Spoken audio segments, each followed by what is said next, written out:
Sano Haruto is the young man we will be following. He possesses the hunter job with the alias Managoffer. Right now, this young man is with his team participating in a dungeon raid. But even as a hunter, he only plays a support role in the team. His only ability is to pump mana to his teammates. Today, after helping his teammates defeat the Golem King in a low-level dungeon, he collapses on the ground from exhaustion, gasping for breath nonstop. Before he can catch his breath, a man from the team walks up and says in an annoyed tone, "Hunter Sano, you didn't contribute much in today's purge. Why aren't you getting up to help with dismantling and clearing the path?" He responds with a quick yes and awkwardly gets to his feet. The other hunters look at him with a mix of curiosity and contempt, not bothering to lower their voices. Doesn't he have a lethal attack ability? Why is he only standing in the back supporting? Oh man, he doesn't have many skills, but he possesses an infinite mana source, didn't you know? He generates infinite mana? The other person sits up in astonishment, exclaiming nonstop, "Wow, that's basically the strongest skill out there." Strong how? Mages also absorb mana from healers. You only need a huge amount of mana when fighting a boss. Otherwise, there's no place for him to use it. The other's voice is full of disdain. No wonder he's been raiding dungeons for 5 years and still hasn't reached level 30. He hears all the gossip, and it would be a lie to say he isn't angry. But honestly, he's already used to being whispered about behind his back like this. After all, even a low-level hunter is far above ordinary people, so he's already stronger than most of humanity and possesses a strong will. Ignoring the gossip, he swears he will never give up. Everyone always thinks that his skill is just to generate mana and transfer it to teammates. But in reality, his ability is even more special than that, and he has never revealed it to anyone. He possesses a special skill called copy and paste. For example, when he picks up a handful of rice, a virtual window appears in front of him. Do you want to copy the target? Along with the shortcut keys he trolpax.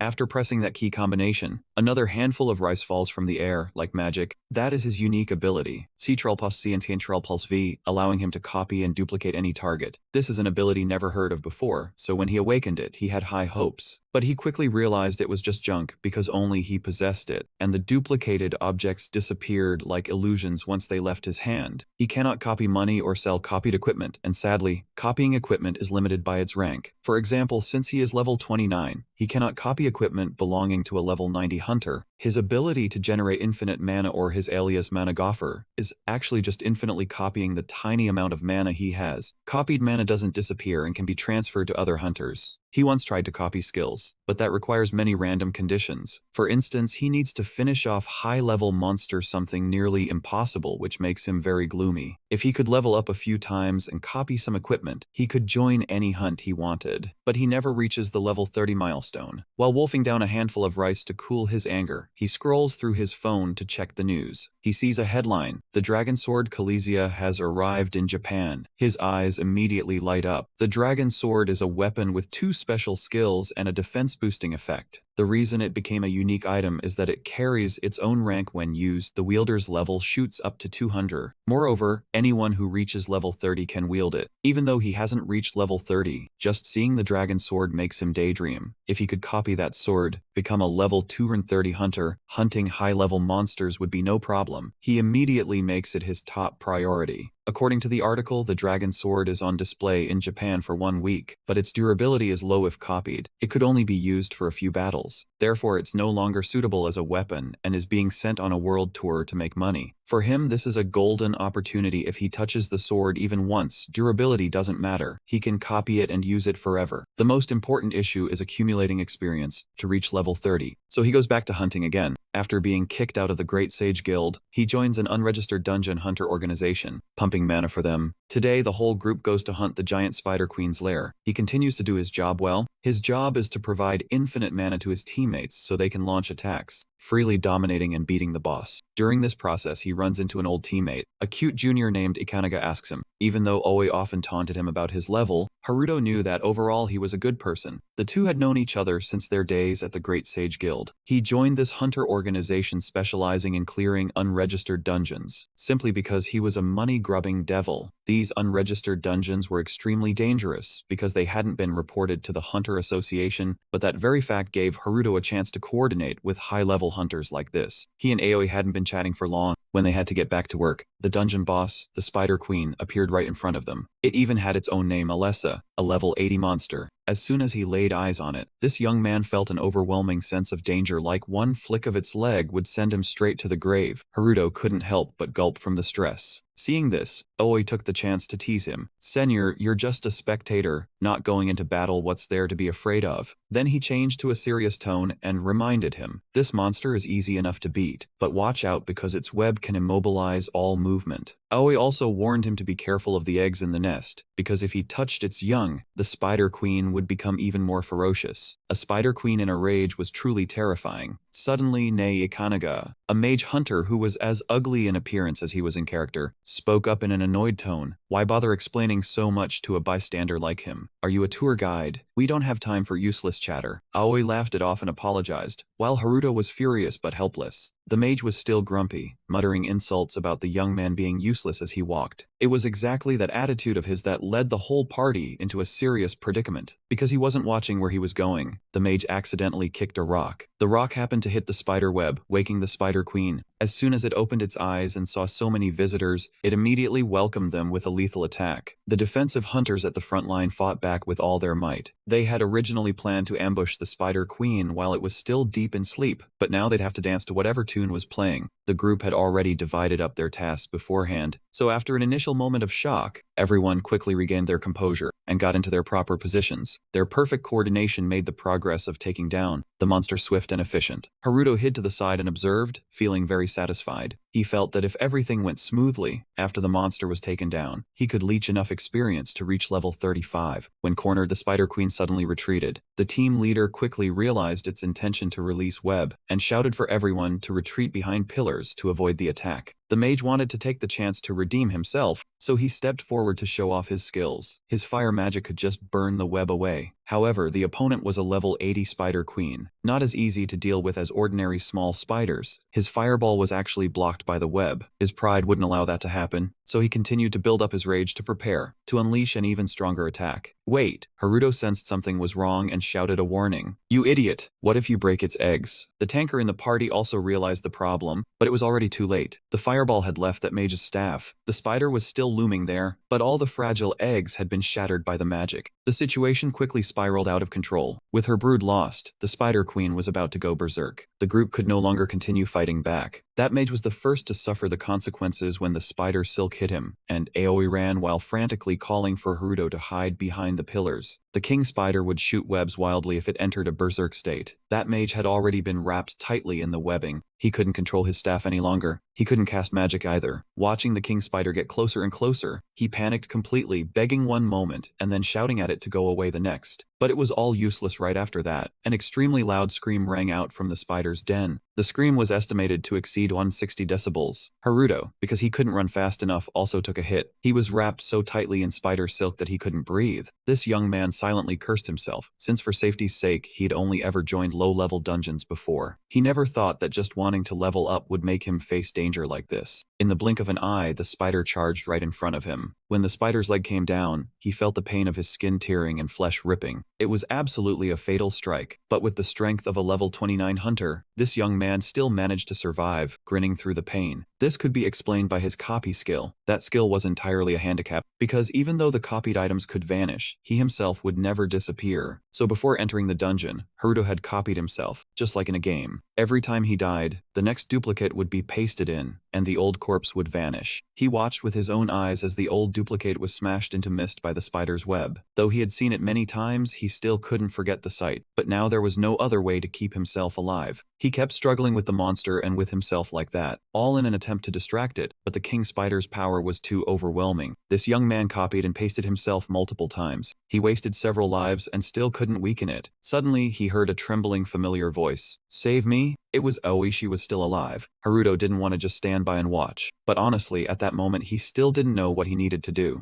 However, he caught a glimpse of the spider charging straight toward Aoi. If he just abandoned her now, he wouldn't be worthy of the title, recruiter. Thinking that, Haruto instantly became as pumped as if he'd injected chicken blood. He grabbed his dagger and charged into chop, straight at the king spider's leg, and while rolling around amidst the opponent's attacks, Haruto suddenly received a notification. The notification read, "You have leveled up," even though he didn't understand why he had leveled up without completing the dungeon. But now his plan to send that spider to its doom was only a matter of time, because every time he dealt a little damage like this, then copying and pasting hundreds more times would be enough to accumulate the damage needed to destroy it. Still, it was truly exhausting, because Haruto took 3 full days to kill the king spider after dying and reviving over 50 times, copying and pasting all the weapons and gear of his teammates, which, thanks to the battle, honed his combat skill, and since the enemy had no regeneration, it finally fell. After bringing down the boss, Haruto leveled up in a flash. At the same time, he also received another reward. However, Haruto didn't bother to pay attention to that just yet, because getting Aoi out of this place was his top priority. But after taking just a few steps, he was knocked back by a swarm of spiderlings attacking him. Facing this ferocious group of level 30 mini-monsters, the young man could only shake his head helplessly. First big monsters, then little ones, what a hassle. He himself would be fine thanks to the infinite revival ability from his copy-paste skill. But if Aoi got hit, she would be done for. In this critical situation, he immediately hugged Aoi tightly. He used his own body as a shield to protect her from every incoming attack. Closing his eyes, he prepared to endure the flesh-tearing pain about to rain down on him. But just then a figure appeared. An unexpected expert rushed in and wiped out the spider swarm. Even though he couldn't clearly see her combat movements, Haruto could tell she was a true master, because the skill she used was Hellfire. This is a fire element skill, belonging to the highest tier of fire magic. The number of mage-type hunters who can use this ultimate technique can be counted on one hand, and if he remembered correctly, there was only one person in Japan called the Spear Witch, that magic swordsman known by the alias Blue Spear, ranked 5th on the Japanese hunter leaderboard. Nanas, are you two the only survivors? Nanas asked. Yes, we were pretty unlucky too, ma'am, Haruto replied as he helped Aoi up. After that, she carefully assessed the dungeon's condition. The spiderlings had already hatched, meaning the larvae had burst earlier, and the Spider King had entered its berserk state. All the high-rank hunters in the party had been killed, yet a low-rank hunter like Haruto had survived, even managing to rescue Aoi. To clarify what happened inside the unregistered dungeon, Nanas brought Haruto back to the Japan Hunter Association for interrogation. After questioning him about everything under the sun, he was finally released. As for the item dropped by the Spider King, it would be confiscated for the higher-ups report. Haruto was shocked to learn that the entire group of high-rank hunters had been completely annihilated. Moreover, they had participated in clearing an illegal dungeon, and he, the one who had paid extra to join, was just let go so easily? What else do you want? She replied coldly. The association overlooked the fact that low-rank hunters paid a bounty to accompany high-rank hunters, especially for the purpose of leveling up. Hunters wanting to increase their strength is perfectly normal, and although this could lead to some negative consequences, it was still effective in developing hunter abilities. Before Haruto left, Nana said, "This is our question." Nanas also informed him that the item from the Spider King he had taken down would be converted into money and transferred to his account within the next few days, but he coldly refused, requesting it be transferred directly into Aoi's account instead.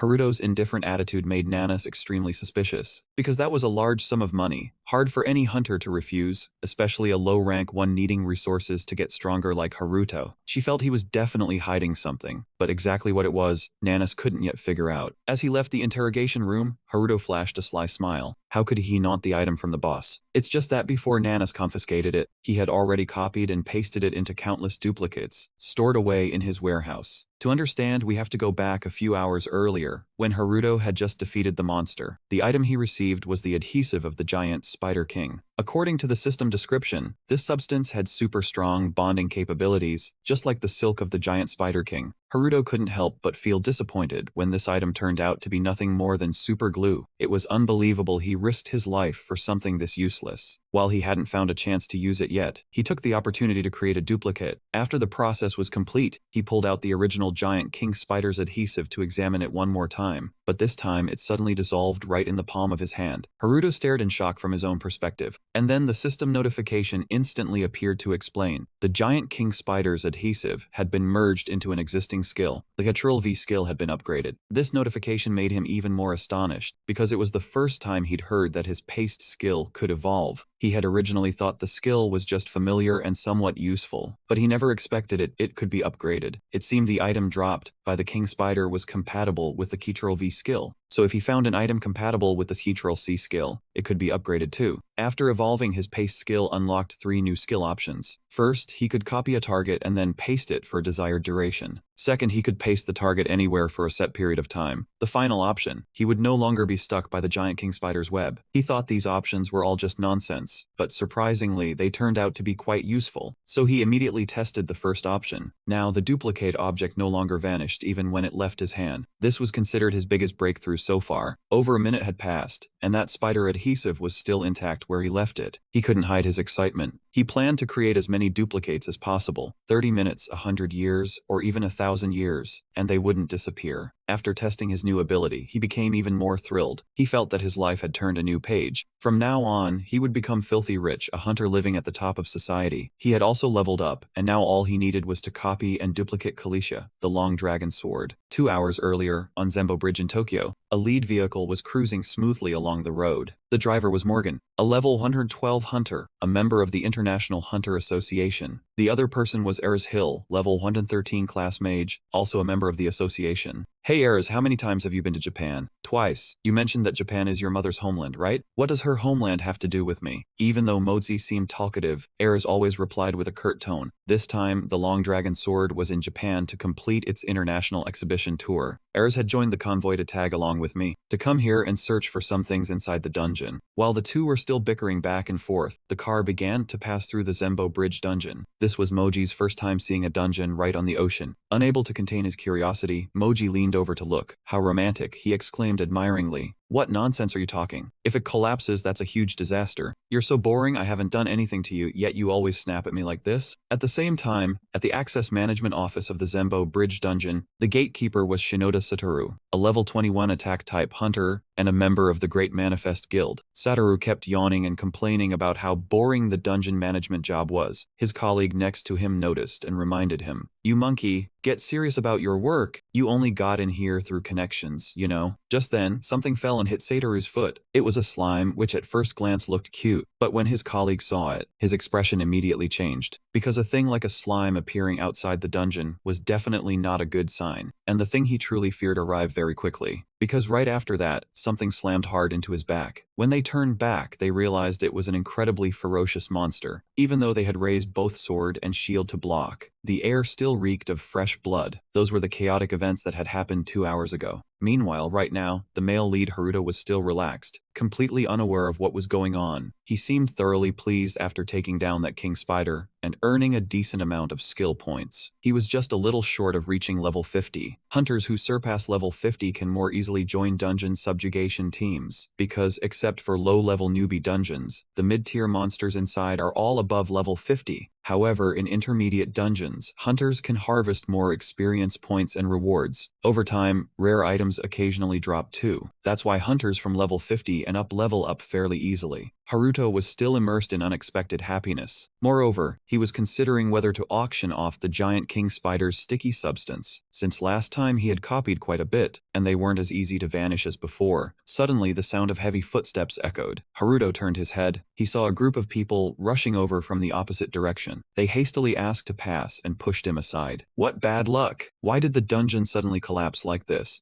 Haruto only caught a few bits of information. It seemed the Zembo Bridge dungeon had collapsed and the monsters had broken out. The truck carrying the legendary sword to the exhibition site also got caught in the chaos. Among that, the last piece of info seemed the most important. The item Haruto was aiming for, the Kalisha long sword, was now under threat. Therefore, the International Hunters Association had issued an official cooperation request. Several hunters quickly gathered on the rooftop of the Japan Hunters Association building. Their top priority was to protect the transport truck carrying the long sword. It was Nanis who gave that order. Additionally, due to the sudden situation, they also had the task of protecting civilians. While Nanis and her teammates were preparing to board the airship, they were suddenly drawn to a young man who, despite being stopped, still wanted to rush forward. And that person was none other than Haruto. "Hunter Nanis, please let me come along. I've already seen everyone deploying the plan." Nanis seemed astonished to see a low-level hunter like Haru show up here, but there was no other way, because his target was that very long sword. Since Nanis still had many questions about Haruto, she eventually agreed to let him come along. even though she knew full well his actions were 100% for his own purposes. The other hunters on the airship all had grave expressions, because it had been less than 3 weeks since they stabilized the new Rainbow Dungeon, and now it had collapsed. Only Nanas had kept her composure the entire time. She kept urging her subordinates to do their utmost to prevent the aftermath. They had to avoid a disaster like the one 15 years ago from repeating. The great calamity 15 years ago. Haruto also knew it very well. It was a shocking event that occurred simultaneously all over the world. A prison break on a scale comparable to a natural disaster. That year, the world was engulfed in flames after a total monster assault. Casualties were countless, and even now mentioning it terrifies everyone. The root cause was that when dungeon monsters weren't subjugated regularly, they gradually grew stronger, the dungeon became saturated, and eventually collapsed. At that time, the escaping monsters slaughtered innocent people, creating hell on earth. People called them prison breaks. It was during that disaster 15 years ago that Haruto lost both his parents. He had never told anyone about this, because even he couldn't believe it himself. But during that event, he saw a supernatural being from another dimension. That being had cursed him with this copying ability and endurance. The being called the curse a gift, and said only one thing: 20 years. He didn't know whether it referred to the skill's time limit or his own lifespan. Even at this moment, the grains of sand in that cursed glass hourglass never stopped falling. Back then, the appearance of that creature was caused by a great disaster, which means if it appeared again, history would repeat itself with another catastrophe. From now until the deadline it once told Haruto, there were only 5 short years left. But now he knew how to level up his skills, and he could become the strongest hunter and find a way to stop disaster while also removing the curse. However, to achieve that, this young man first needed to successfully replicate the longsword Kalisha. Right at that moment on Zimbo Bridge, everything descended into chaos. Monsters attacked the people, causing destruction and a chain of traffic accidents. The screams and the sounds of crashing vehicles only made people even more panic. Satoru, as a dungeon manager, also had to take up his sword and fight. However, their side did not have enough manpower. Very quickly, they lost the advantage to the monsters. Even his own partner was struggling. Another hunter who was at level 21 was also continuously threatened by the goblins. Fortunately, there was that fat guy, the fat colleague who was always by his side. He had saved Satoru several times, even though it was quite rough. Like the sword in his hand, he always called him contemptuously. He called him young master. But earlier, he had saved him from the swarm, the snails, and that goblin just now. I will definitely repay you, Senior, Satoru thought. That guy was getting very anxious because relying on just a few dungeon managers like them could not stop this battle. However, all communication was blocked by the dungeon's electromagnetic waves. Therefore, they did not dare hope much for reinforcements. He only guessed that quite a few people had noticed the abnormality and were on their way here. However, they needed to cross the bridge to reach the support team sooner. Satoru looked at the bridge that had turned into ruins, feeling a bit hesitant. Do we really have to cross that? Yes, better to go than stay here and offer our lives to the monsters. The two of them started to run for their lives across the perilous bridge. Meanwhile, at the vehicle carrying the precious longsword, a king bear at level 190 was continuously attacking. As a beast form monster, its size was far greater than the other monsters. The vehicle was attacked without pause, but it barely held together thanks to Urs, who was using defensive magic. Moreover, her magic was top tier. Even a level 400 monster would hardly be able to scratch it at all. However, right after that, something far more terrifying than that king bear appeared. Something that Urs believed even her defensive magic, at its highest level, would be useless against it. On the airship, even before they approached the bridge, everyone, Nana's subordinates, had also seen it. Even someone as calm as her broke out in a cold sweat at the sight of that creature. Because it was Quizia, the strongest boss monster of the Zimbo Bridge dungeon. Everyone got into a battle stance, and Nana screamed in horror. That moment, Quizia suddenly opened its mouth. Then it spat out a stream of terrifying power. The shockwave it created could be said to shake the entire city of Tokyo.